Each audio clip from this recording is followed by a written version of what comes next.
नमस्कार, V news आप देख रहे हैं। मैं आपके साथ संध्या बिस्ट और इस वक्त मेरे साथ मौजूद हैं ओम प्रकाश यादव जी, जो हरियाणा सरकार में सामाजिक न्याय एवं अधिकारिता, सैनिक तथा अर्धसैनिक कल्याण मंत्री हैं। सबसे पहले तो बहुत बहुत स्वागत है आपका ओम प्रकाश जी। आपको नववर्ष की बहुत बहुत शुभकामनाएं। धन्यवाद। सबसे पहला सवाल ओम प्रकाश जी मेरा यही है कि नारनौल को लेकर अभी भी पिछड़ा जो वहां पर देखने को मिलता है और कहीं ना कहीं जो पानी की वहां पर सबसे ज्यादा समस्या है, उसको लेकर सरकार की क्या कुछ तैयारी, किस तरीके से जो वहां पर पानी की समस्या है उसको दूर किया जाएगा?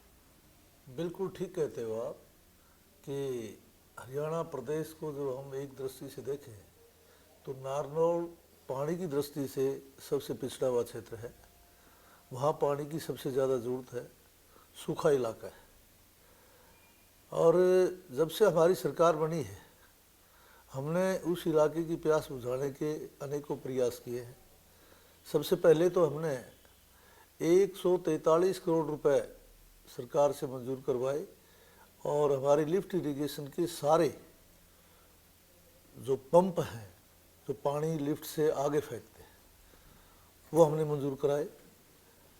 नारनौल और रेवाड़ी दोनों जिलों की जो लिफ्ट इरिगेशन स्कीम है उसको 143 करोड़ रुपए लगाकर हमने सारे पंपों को नया करवाया, सारे पंप हाउस नए कराए, जिससे हमें पानी की आगे बढ़त मिली।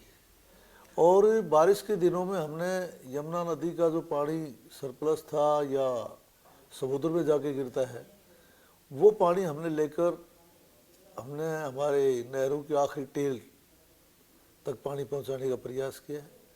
हमारी जो नहरें एग्जिस्टिंग हैं उनको हमने सीमेंटेड करके रिहेबिलिटेशन करके लगभग का हमने कर दिया है 90% का।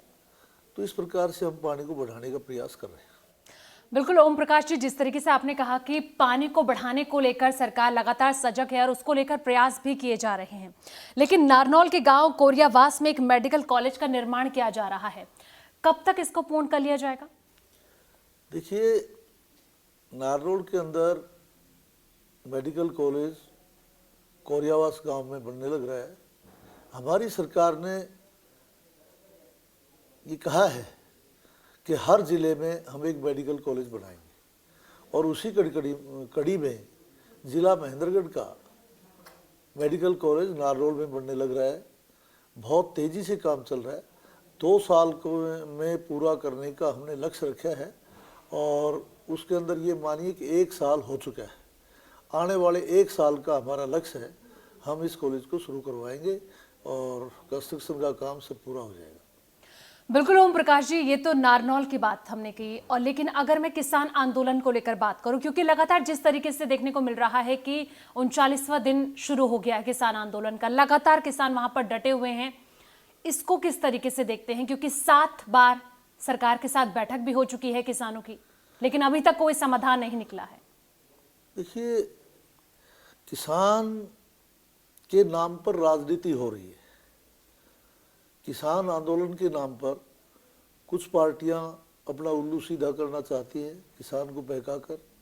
पंजाब में आने वाले समय में चुनाव हैं और लड़ाई किसानियत की नहीं है, लड़ाई पानी की है।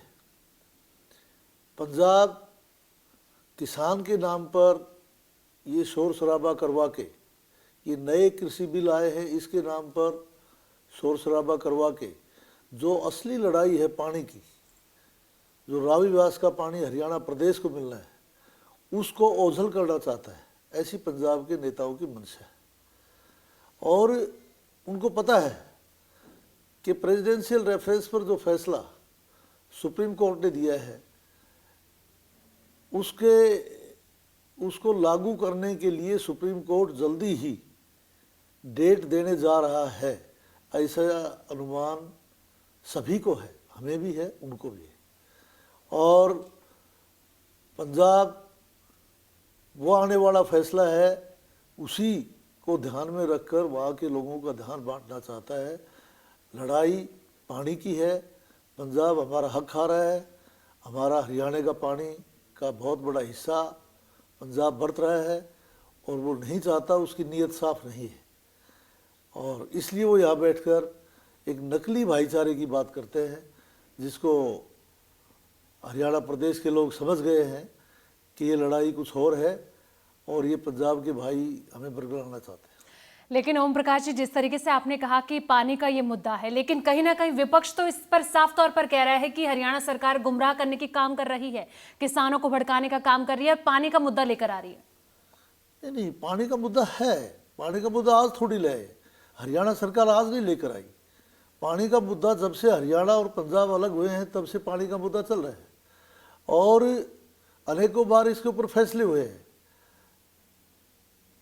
तीनों प्रांतों के मुख्यमंत्रियों के बैठकर भी फैसले हुए, प्रधानमंत्री श्रीमती इंदिरा गांधी की हाजिरी में फैसला हुआ, राजीव जी जब प्रधानमंत्री थे राजीव लोंगोवाल समझौता हुआ और पंजाब ने फिर भी हमारा पानी। पिछले दिनों जब सुप्रीम कोर्ट ने ये फैसला दे दिया हरियाणा के हक में, तो पंजाब के मुख्यमंत्री ने आनंद फानन में पानी ना देने का एक प्रस्ताव पास करवा के और जो नहर खुदी हुई थी उसको भी आटने का भरने का काम किया। तो ये लड़ाई आज की नहीं है, हरियाणा प्रदेश सीख रही है कि आज लड़ाई पानी का मुद्दा लेकर आ रहा है। पानी का मुद्दा पुराना है। बिल्कुल, आपने कहा कि जिस तरीके से पानी का मुद्दा पुराना है, वहीं किसान आंदोलन को लगातार जिस तरीके से कहीं ना कहीं सबसे बड़ी सुर्खी इस वक्त किसान आंदोलन बना हुआ है। सवाल आखिर यही है, कल एक और बैठक सरकार के साथ होनी है किसानों की। क्या लगता है, क्या समझा जाए कि अगली बैठक कितनी कारगर साबित होने वाली है? क्या कोई समाधान, क्योंकि किसानों की तो एक ही मांग है कि तीनों कृषि कानून को वापस लिया जाए। सरकार किसानों से बातचीत करने के लिए 24 घंटे तैयार है, चाहे कितने ही दौर में किसान भाई आकर बात करें। आज जिनको आप सरकार कहते हैं, हम जिस सरकार के एक पार्ट है, मैं भी एक मंत्री हूँ हरियाणा प्रदेश में, आदरणीय मोदी जी प्रधानमंत्री है, मनोहर लाल जी मुख्यमंत्री है, तो हम भी तो किसान हैं। जिसको आप सरकार कहते हैं वो लोग भी किसान परिवारों से हैं, वो लोग भी किसान हैं।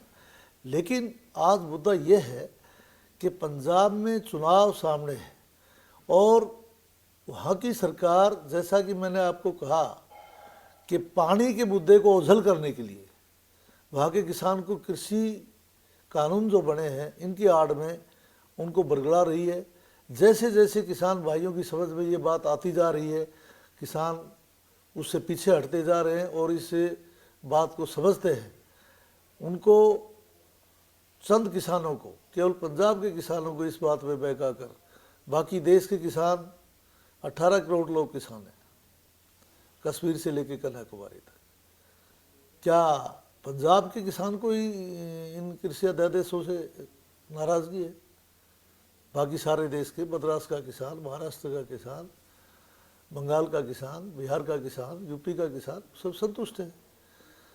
फिर भी हमारी सरकार कोशिश करेगी कि जिस भाई को भी कोई वहम है उसका वहम भी दूर करेगी और जितने भी वार्ता, जितने भी दौर चलाने पड़े, सरकार 24 घंटे किसान भाइयों से बात करने के लिए तैयार है। बिल्कुल ओम प्रकाश जी, जैसे कि आपने कहा कि कहीं ना कहीं सरकार किसानों से बात करने के लिए तत्परता से काम कर रही है और कहीं ना कहीं सरकार साथ भी है। लेकिन अब देखने वाली बात ये होगी कल की बैठक भी किस तरीके से तस्वीर बदलने वाली है, किस तरीके से किसानों की जो मांग है वो पूरी होती है या फिर क्या कुछ आगे कदम होगा। लेकिन सवाल आखिर ये है कि जिस तरीके से आज सरकार में एक सामाजिक न्याय, अधिकारिता सेवम और अर्धसैनिक कल्याण विभाग के मंत्री भी हैं, तो आपके विभाग की पिछले 1 वर्ष की उपलब्धि की अगर मैं बात करूं तो क्या कुछ उपलब्धियां रही हैं?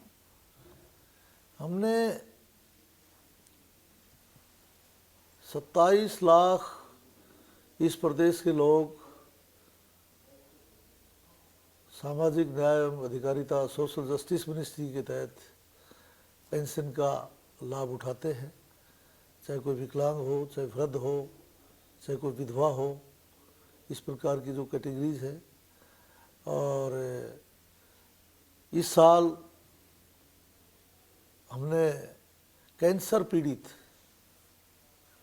और HIV पॉजिटिव पीड़ित, इन 2 कैटेगरीज को और इस श्रेणी में शामिल करने का फैसला किया है।